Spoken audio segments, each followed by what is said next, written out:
Hello, all my sleepy bears! Welcome back to Sandy Bears, I apologize. Welcome back to episode 3 of SpongeBob SquarePants the movie, the game 100%.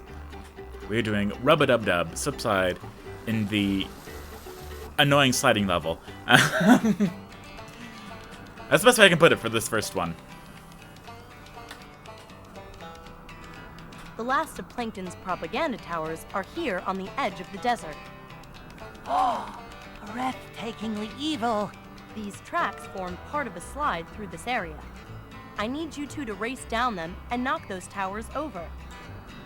Sounds kinda hard. Don't worry, guys. Stay on the track, jump over obstacles, and hit any Plankton signs you see along the way. Yeah, so this is the first sliding level, and it's easier to control than the Krabby Patty. That's for certain. So what we are doing here is we have to destroy the 5 towers by just hitting the 5 bullseyes. And I do want to let you know that in this first one, it is impossible to get all the treasure chests on the first go. For one of them, we have to wait until we break one of the towers, and we have to replay the level. And we'll get a little bridge section. I'll be happy to mention it once it comes up, and that is where the 3rd treasure chest is. As well as this, it's actually really difficult to get the treasure chest in this one. I hope that's not predicting the future, but it is definitely unique. And I didn't mean to do this, but I did find a little bit of, yeah, see, there's the treasure chest right there. So with that bullseye that we just hit, there's the rock that we can go up there now, but we can't do that yet. So I found out there's a little secret area, not in this level, but at like the very last level of this game, where it has the best times from the developers, or specifically the time challenges and such. And it's quite unique. I'll be happy to point it out as well once we get there, because so far I've been doing lots of recording gameplay and not a lot of recording audio. I just get so excited, and I'm so thrilled in order to go through and be like, there we go. I finally completed recording this video. Now I just have to put the audio together and put it all together.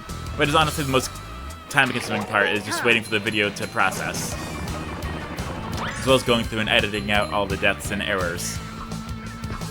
Some people like it. Some people like when Let's Players show up to deaths, and I do like it to an extent. However, it does get to a point where it's like, okay, we've seen you die 3 times in the same area. Could you please, like, edit that out? Like, that's why you're doing this. That's one of the main reasons why I prefer post-commentary instead of live commentary. Because that happened a lot, specifically with the Hot Wheels game, was I was just commentating the entire time, and I was like, oh man, well, there goes that. I guess I gotta keep going again, and it just gets annoying. Or I have to blend the audio with the video, which isn't that hard. That is actually known as a Frankenbite, where you manipulate the audio and the visual in order to make it look like the thing that's being said is what the person is saying at that moment. That's mostly done in Hollywood for reality TV shows. Anyway, so there's a lot of difficult shortcuts here, specifically the shortcuts that are not supposed to be there. So for all the stuff that you were seeing right here, this is how you're supposed to play through the level. However, there's lots of different shortcuts that you can do that are really difficult to do, and I'm going to be showing off some of those for the Macho Time Challenge because it is necessary. So I am going to show off all the Goofy Goober tokens as well as all of the extras, because this is 100%, I gotta do it. But you're going to see that specifically for the Macho Time Challenges, it is very difficult, and you're just gonna see how annoying it is if you did not know about any of these ever. So I was actually editing some SpongeBob videos together while I was let's say a little goofy goobered. That's the best way I can put it. And so I was just like putting stuff together, and like it made sense to me at the time, and I'm like, oh yeah, this is fine. And I came back the next day, and I'm just like, where's my videos? Where'd they go? Where are my videos? And so I gave myself a major heart attack, and I'm just like, oh no, Where are they? They're gone. But luckily, I was able to find them all, and nothing disastrous happened. Now, there was a part that I had to re-record, not for this episode, but for the upcoming episodes. I've been more than happy to point it out, because I will. But it's getting to the point currently where I have so much videos recorded. What was that? Oh, that was that. I was so confused. Yeah, it definitely, it's at the point, because my computer is only half a terabyte, videos take up a lot of space. Hey look, there's a treasure chest. That'd be useful. And so, I'm definitely at the point right now where I'm like, okay, I've been recording gameplay footage way too much. I have to start recording the audio and putting it all together so that way I can start deleting it after I upload it, so that way I can start, I don't know, recording more. It's a vicious cycle. And I guess that kind of helps if you're doing live commentary, because you don't have to worry about putting it all together. But at the same time, I much prefer the post-commentary, just because if I'm able to edit stuff and then look at it all together. And so instead of there being like awkward cuts or anything like that, it's just seamless.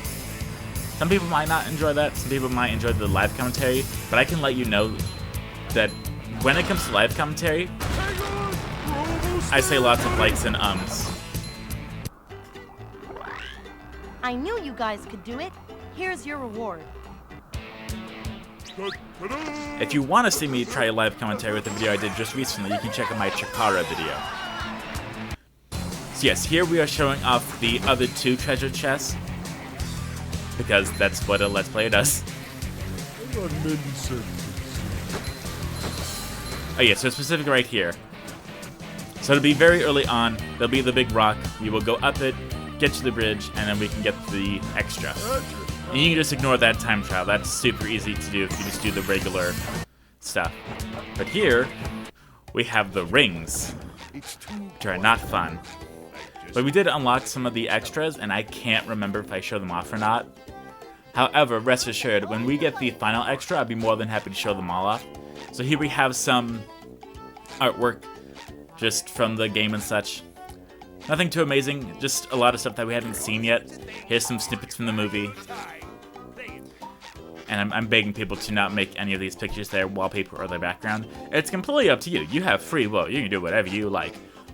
But, like, let's just say it's unique if you do this. You're definitely a hardcore SpongeBob fan. But then again, there was some wallpapers and screensavers made by the Sonic crew, or Sonic crews, and they uploaded them in the Sonic Gems Collection Museum, as well as many other museum options. And I thought some of them were really cool. I made some of them my wallpaper for a little bit, but I'm just a hardcore Sonic fan. However, I'm a poor hardcore Sonic fan, because I did not have enough money to get Sonic Frontiers, which, as this episode uploads, it will have already come out. However, because I know it is a Sonic game and not a Nintendo game, I know it's gonna drop in price. By the time I'm like, oh yeah, I should definitely pick up that game and do a Let's Play on it, it'll be like 3 years too late, and I'll get it for like 20 bucks. But I'm fine with that. I'm not in that much of a hurry. So here we have the ring challenges. You might remember these from the Paddy Wagon. They are annoying. However, here they are bearable for the most part. It's very similar to if you have a friend giving you directions at the last possible minute. Here it's not too horrible. It's alright. However, this is the last time it's going to be bearable. So, just wanted to give you that heads up, because after this, it's gonna be really fun. So yes, we're just avoiding all the guys right now as we're going through the rings in order to make sure everything works, or we could die. That's also fine. As well as, oh man, oh yeah, I apologize. I was thinking and stopping at the same time. I've had a lot of caffeine today.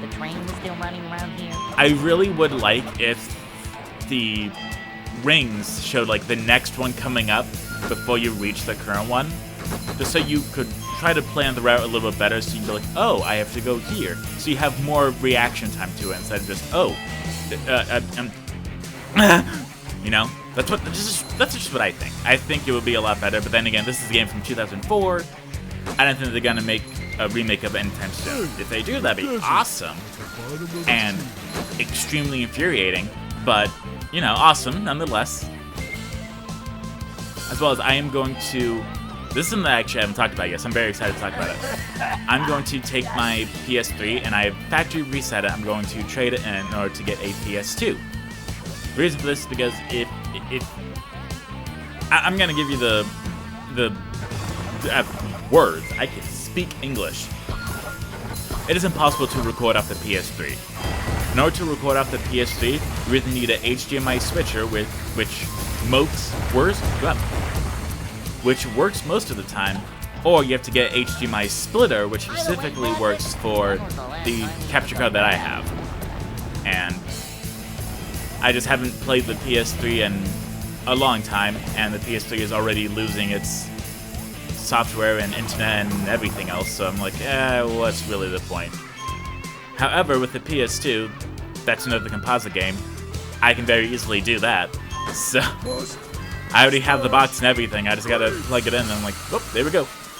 And not to mention, the PS2 has a bunch of really good games on it. I grew up with the Xbox, PS2, and GameCube, not all at once, just this is kind of how it happened. And so, I'm very used to it. However, I have nothing except for PlayStation 1 games. The PlayStation 1 games I do have are all the Final Fantasy games except for, like, specifically the Final Fantasy collections, like 1, 2, 4, Chrono Trigger, and that's about it, as well as 007, The World Is Not Enough, Frogger, and NASCAR 2000, I think. But anyway, rest assured, it's not definite yet, however, I'm definitely leaning towards it. By the time this video uploads, I might have already done it, but I'm definitely thinking about it. There's a really good retro store that we have around here called Ready Set Game, and they are fantastic. They are reasonable most of the time. When I say most of the time, I specifically mean that 90% of the time, the price is the price for a good reason. I got Mission Impossible for the N64 for $5, and it's for a good reason. It's because the game is bad. However, all the other N64 games they got were like $10 or so, and they were really good, actually. Lots of cartridge games are going to take a lot of cleanings, so you just got to keep that in mind. Great sliding. Here's... Oh boy! Right. I'll bring down the prices. I'll write them down. How fast... Does this answer your question? Okay. Beat the manly time down the slide. Now, welcome to the hard time. So, we're not at any world record-breaking shortcuts yet, but we will get there soon. But they do a lot of stuff. Ready Set Game. They have all the old consoles, even Atari 2600, all the way up to the new stuff, the PS4, the Xbox One, the Wii U, the Switch. So it's really good. They accept lots of games as long as they work and look good. They'll accept it. That was just so cool. And so I go there whenever I can, specifically whenever I have games I can trade in, because I am no money and brokey. As well as there's lots of games that I have in my collection that I have no plans for currently, or they were just like a Game Gear video and everyone, including myself, wasn't too excited about it, so I'm like, well, you know, I looked at it. But there was one game that I am very excited for, and I got Extreme G for the N64. I featured it in a Game Gear video. It's actually really fun. And I didn't expect it to be fun. I just thought it would be another generic racing game, but no, this is fun. You're on a motorcycle, and there's weapons, and it's so fast, it's so awesome. And I'm so glad I picked it up. It was just so cool. And racing games are very unique to me, because with sports games, it just all feels the same. The only thing that changes is like the names of the teams of the characters. and I'm not into sports. I'm not into NASCAR or racing or anything, but racing games specifically that are arcade time trials, I love them. You never know what course is going to happen. You never know what the controls are going to feel like. You never know what cars are going to be there. And I'm not a car head, but that's it. I'm just not a car head. I just like playing racing games because I think they're fun.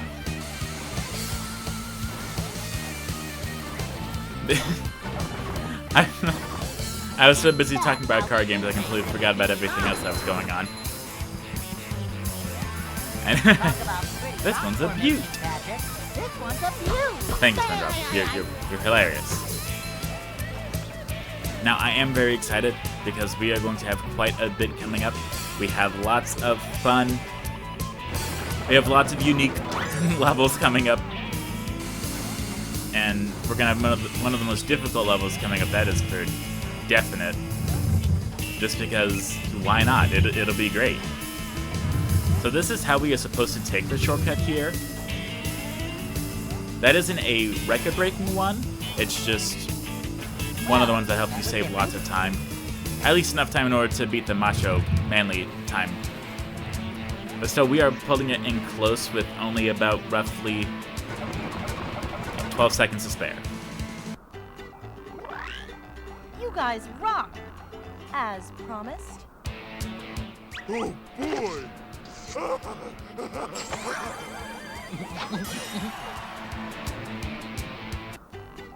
You've beaten everyone's time. I do what I can. As do I. Then how about beating your best time? Our heroes, having foiled Plankton's evil plans, continue across the desert. But Plankton remains one stubby step ahead of them. He sends someone to make sure that they will fail. He is a vicious, ruthless killer named Dennis. Fortunately, SpongeBob and Patrick have discovered the paddy wagon in a parking lot. But the key is missing. So the only thing to do is to go into the rough, tough bar and look for it. Good luck, my friends. You're going to need it. I do apologize that this episode was mostly just the rub-a-dub in a tub, but it is very difficult. Well, yeah, the matcha time is very difficult, specifically. You have to get the key to the paddy wagon back. Yes, next episode we will be going into Baby Bubble. Good news, Patrick. You've got enough Goofy Goober tokens for My me brain to hurts. teach you a new Bubble ability. blowing baby hunt. Oh. Oh. My flop is the mightiest flop of all! It's called the Smash. I'm glad I corrected myself. In the air? Yes, you have to be in the air for the Smash to work. You can use it to press buttons, break through floors, and even defeat enemies. The paddy wagon is parked outside, but you'll need to get the key back to use it. That doesn't sound hard. You'll probably have to defeat all of the thugs to get to it. That sounds hard. You can do it, I know you can. Well, if you believe in me, then I can do it. The key to the paddy wagon. Paddy wagon. Careful. Easy. You got it! Yeah, so next episode we are going to go through the bubble blowing baby hunt. If I mix those words together, I'd be like every single YouTuber from 2006 currently. But anyway, thank you all for watching. I hope you all enjoyed. I will see you all next time. Goodbye, Secret Bears.